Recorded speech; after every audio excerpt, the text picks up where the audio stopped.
Something is shifting at Manchester United, and it is not shifting quietly. It is shifting loudly, rapidly, and in multiple directions at once. The manager is under fire. Key players are making noise on social media. Transfer targets are being lined up. And a historic home defeat to Leeds United has cracked open every question this club has been trying to avoid answering. This is not a club in transition.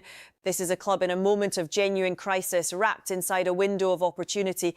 And today, we are going to walk through every single development one by one, carefully, precisely and honestly. Welcome to Emma United Analyst. Let us get straight into it. Harry Maguire facing additional punishment. Here is what has been reported. Welcome. Manchester United are expected to discover today whether Harry Maguire will face additional punishment after being charged with acting in an improper manner following his sending off at Bournemouth. Now, here is what this really means.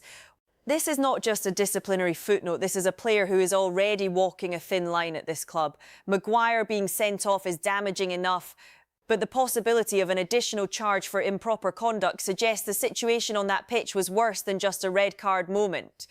If additional punishment is handed down, Maguire could face a suspension that removes him from crucial end-of-season games.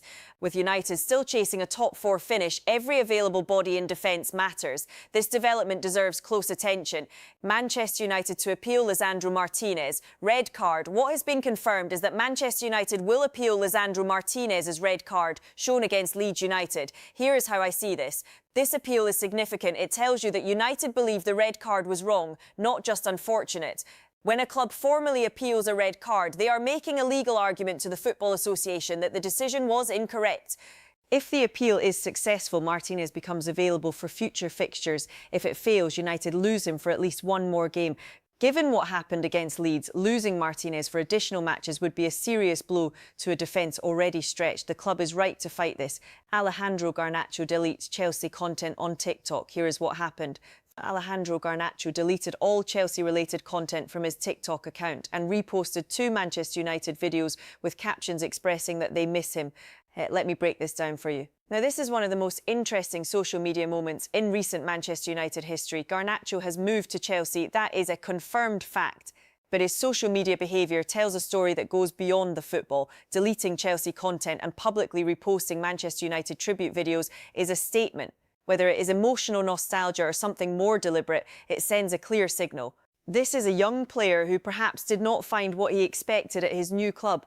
Whether this leads to anything concrete in the transfer window remains to be seen, but the psychology here is impossible to ignore. Garnacho risks Chelsea ban. Alejandro Garnacho risks a Chelsea ban after reposting Manchester United TikTok videos dedicated to him. Here is the part most people are missing.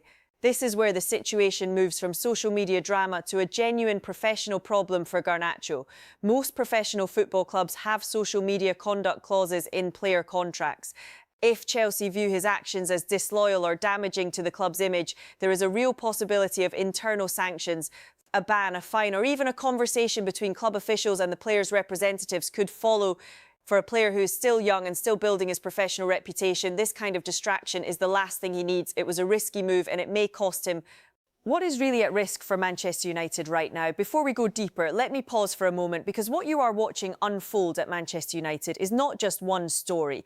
It is several stories colliding at the same time. The managerial question is unsettled. The transfer strategy is in motion. The discipline situation is unresolved. And the results on the pitch have created pressure that is now affecting everything else. If you want this level of detail on every Manchester United story as it develops, hit that subscribe button right now. Emma United Analyst covers every angle, every development, every decision. Do not miss what comes next. Rio Ferdinand demands PGMO clarity. Rio Ferdinand has urged PGMO to clarify Lisandro Martinez's red card and the decision to let Leeds' opening goal stand.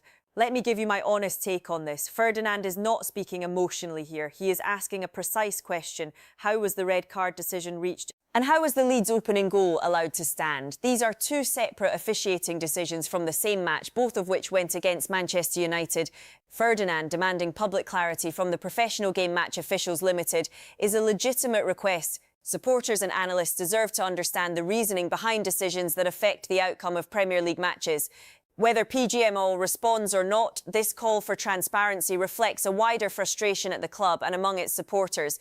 The United fan who refuses to cut his hair. ESPN UK reported that a Manchester United fan said he would not cut his hair until the club wins 5 games in a row. There are now only 6 games left in the season. Here is what you really need to understand. This is one of those moments that actually says more about the club's form than any statistic could. A fan made a light-hearted vow, probably expecting results to improve quickly. Now, with the season nearly over and 5 consecutive wins still a distant dream, the vow has become a reflection of just how inconsistent this Manchester United side has been. It is a humorous story on the surface, but underneath it is a very real statement about what supporters have had to endure this season. Bruno Fernandes on the top 4 race. Bruno Fernandes stated the following: "Our goal is to finish in the top 4. It is in our own hands. We just need to win our matches. If we do that, we will be where we want to be at the end of the season." Let me put this in plain terms for you. Bruno Fernandes is the captain of this club. And when the captain speaks publicly after a difficult period, every word matters. He is not making excuses. He is not questioning the manager. He is pointing to the only thing that matters now, which is winning football matches. The reality he is describing is correct. If Manchester United win their remaining games, they control their own destiny. The question is whether the squad has the mental strength and the tactical organisation to actually do that. His words are calm and measured, but they carry enormous pressure underneath them. And Andoni Iraola confirmed leaving Bournemouth. Fabrizio Romano confirmed the following breaking news: Andoni Iraola will leave Bournemouth at the end of the season. The decision has been made as Iraola wants a new chapter at another European club. It is over between Iraola and Bournemouth. Here is my take on what is really going on. This confirmation from one of the most reliable journalists in world football changes the managerial landscape significantly. Iraola has been one of the most impressive managers in the Premier League over the last 2 seasons. His ability to organise a defence, build team structure and develop players is well documented. His availability on the open market will attract serious interest from multiple top clubs. And as we will see in the next development, Manchester United are very much paying attention. Manchester United have Iraola high on their shortlist. Sources have confirmed the following: Manchester United have Iraola high on their shortlist, and he is coveted by Crystal Palace. Sources close to the Spaniard believe he would be a contender at Liverpool and Newcastle if either decide to make a change. Arne Slot and Eddie Howe are under pressure after underperforming this season. Sources have also suggested that Manchester United were close to offering Michael Carrick the permanent role, but Iraola's availability may shift their thinking. Let me walk you through this step by step. This is the most important development of the day. From a strategic standpoint, Manchester United were reportedly close to making Michael Carrick the permanent manager. That decision now appears to be on pause. Iraola's confirmed availability has introduced a new calculation. The question inside Old Trafford right now is not simply whether Carrick is good enough, it is whether he is the best available option. And with Iraola suddenly free, that question becomes much harder to answer in Carrick's favour. The competition for Iraola is real. Crystal Palace, Liverpool and Newcastle are all mentioned as potential destinations. United will need to move with conviction if they want him. Iraola's record at Bournemouth squad provided the statistical context. In his first season at Bournemouth, Iraola set a new club record for most points in a Premier League season, recording 48 points. In his second season, he beat his own record, becoming the first Bournemouth manager to achieve 50 or more points in a Premier League campaign, finishing with 56 points. Bournemouth currently have 45 points with 6 games remaining in the current season. Here is the part most people are missing. These numbers are extraordinary for a club of Bournemouth's resources. Iraola did not just meet expectations, he exceeded them and then set new benchmarks. Back-to-back record-breaking seasons at a club with limited financial firepower tells you everything about his ability to organise, motivate and develop a squad. If Manchester United are serious about rebuilding and competing for major honours, bringing in a manager with this kind of progressive track record makes complete sense. He has shown he can do more with less. Imagine what he could do with more. Carrick and the Franco-Farrell parallel. Michael Carrick had won each of his first 6 home league games in charge of Manchester United before today, making it the joint longest winning start to a managerial reign in the top flight for the club alongside Franco-Farrell. Both managers went on to lose their 7th home league game to Leeds United. Now here is what this really means. History does not always repeat itself with this kind of precision, but when it does, it demands attention. Franco-Farrell's managerial tenure at Manchester United did not end well. The fact that Carrick has now mirrored O'Farrell's exact record, 6 home wins followed by a 7th home defeat to Leeds United, is a striking parallel. It does not mean Carrick's fate is sealed, but it adds a layer of context to what is already a fragile moment in his tenure. The loss to Leeds was not just a bad result, it was a historically significant one. Manchester United in talks with Julian Nagelsmann. Manchester United are set to open talks with Julian Nagelsmann this month over the managerial job. Discussions are expected to begin in the coming weeks as the club explores long-term options for the dugout. Nagelsmann is reportedly open to a return to club management after the World Cup. The German coach is keen on a move to the Premier League and views England as a major next step in his career. Here is how I see this. Nagelsmann is a significant name. He managed Bayern Munich, one of the biggest clubs in the world. His coaching philosophy is modern, aggressive and tactically sophisticated. The fact that United are exploring talks with him tells you they are thinking beyond the current season. They are not just looking for a safe pair of hands. They are looking at world-class options. However, the timing is important. Nagelsmann is understood to be open to returning after the World Cup. That suggests any potential appointment would come after the international tournament concludes. United need clarity now, not later. This is a long-term consideration. Carrick faces first major test. Michael Carrick faces his first big test with doubts emerging over his suitability for the permanent role. Reports indicate that Ineos are preparing to open talks with a world-class alternative. Sources are assessing Carrick's chances. Let me give you my honest take on this. This is the clearest signal yet that Carrick's position as permanent manager is far from guaranteed. Ineos are the decision makers at this club. And if they are actively preparing to open talks with a world-class alternative, it means they have not closed the door on other options despite Carrick's initial strong run of home results. The defeat to Leeds appears to have reopened every question that was briefly quietened by those early wins. Carrick now needs results more than ever. Words will not be enough. Carlos Baleba, transfer push. Manchester United are pushing to sign Cameroonian midfielder Carlos Baleba from Brighton once again this summer. There is growing confidence at Old Trafford that a deal can be agreed well below Brighton's previous £100 million asking price, with the club having failed to sign the 22-year-old in 2025. Let me break this down for you. Baleba is a name that United have been tracking for some time. The fact that they failed to sign him previously and are now returning with renewed confidence suggests two things. First, that United remain convinced he is the right profile of player for their midfield rebuild. Second, that Brighton's valuation has softened, which makes a deal more realistic. A fee well below £100 million would represent significant savings compared to what Brighton were previously demanding. If this deal gets done, it would address one of the most critical areas of weakness in the United squad. Roy Keane blasts Michael Carrick. Roy Keane delivered the following verdict on Manchester United's performance against Leeds. He stated the following: "I have said it before and I will keep saying it. Carrick is not the right man for this job. People think I am being harsh. They think I am having a go for the sake of it. But what more do you need to see? 24 days to prepare for a game at Old Trafford against Leeds, and that is what you produce."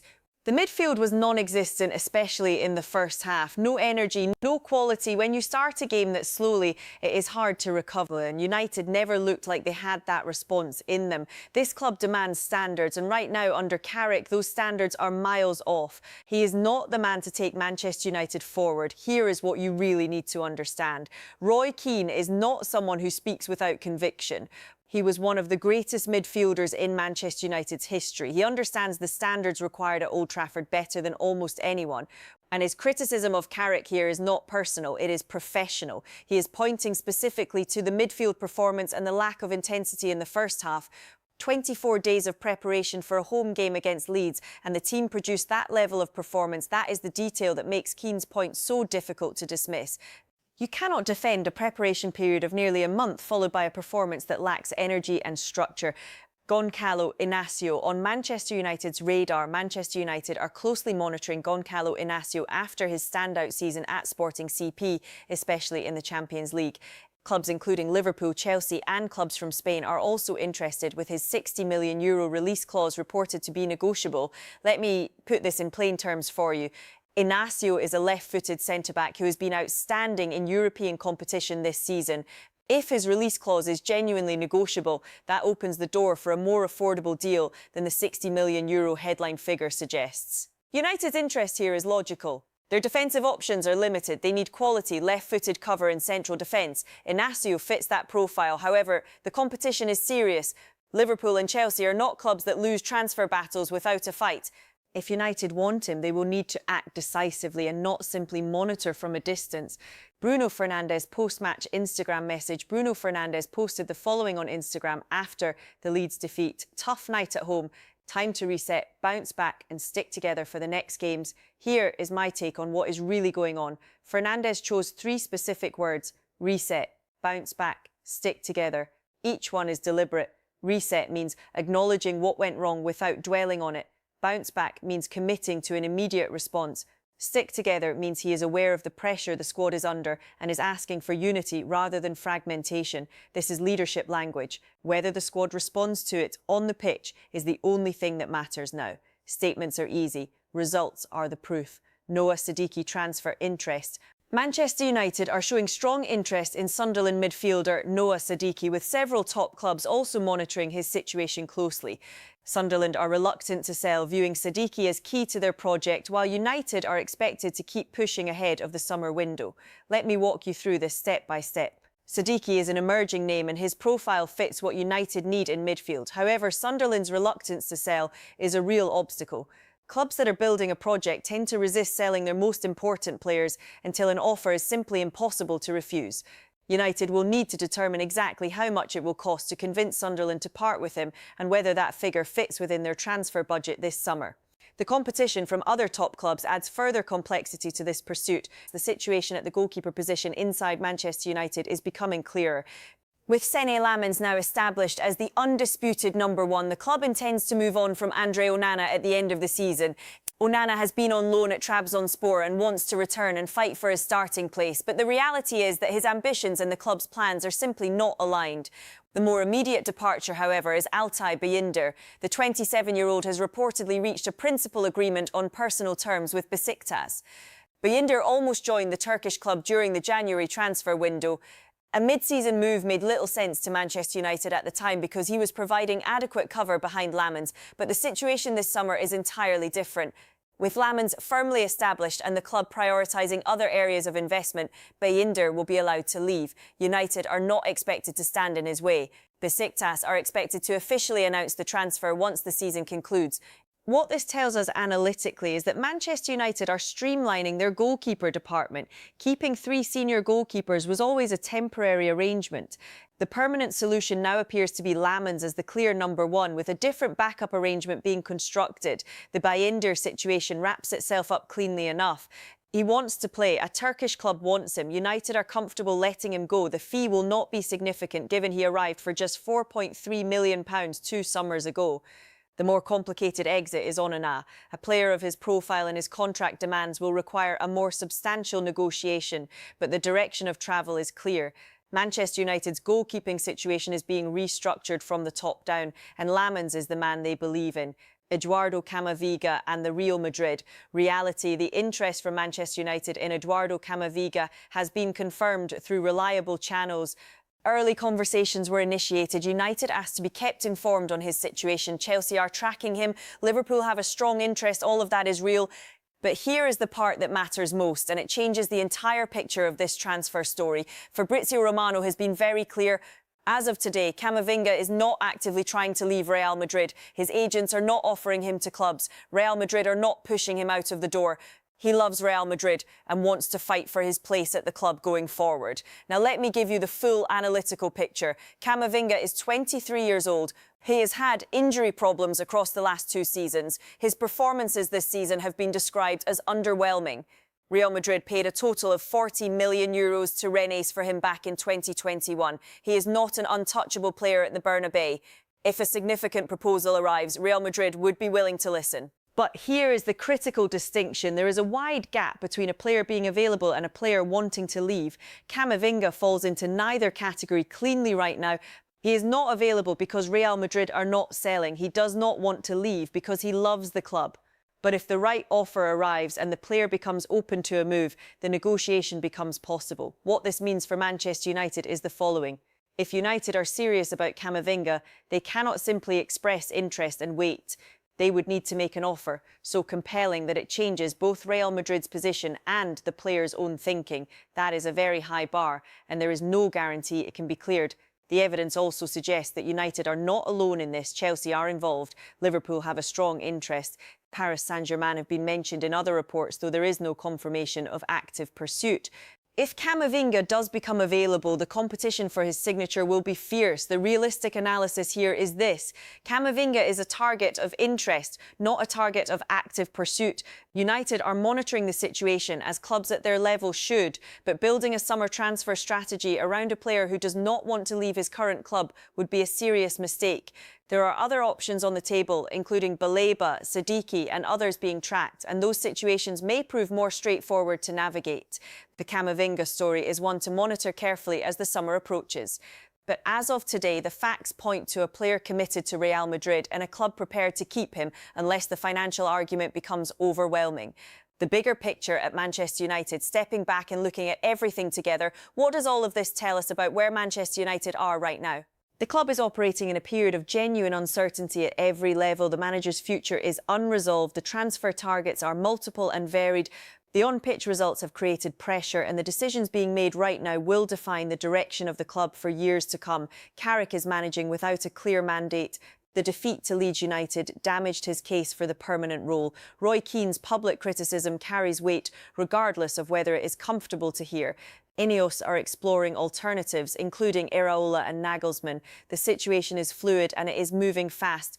In the transfer market, there are legitimate targets being pursued across multiple positions. A midfielder, potentially Baleba or Sadiki or even Camavinga in a best-case scenario. A central defender with Inacio identified as a strong candidate. The goalkeeper position is being tidied up through the departures of Bayender and eventually Onana.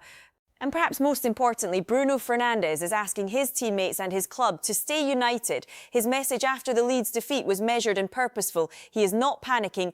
He is asking for calm and for action. That is the right response from a captain. The next few weeks will be decisive. United have 6 games remaining in the Premier League season. Every single one of them matters for the top 4 race, and every single one of them matters for Michael Carrick's future at this club. The stories we have covered today paint a picture of a club that is simultaneously dealing with short-term results, pressure and long-term structural decisions. That is an uncomfortable place to be, but it is exactly where Manchester United find themselves right now. Stay with Emma United Analyst for every development as it happens. Subscribe now so you do not miss a single update. This story is far from over.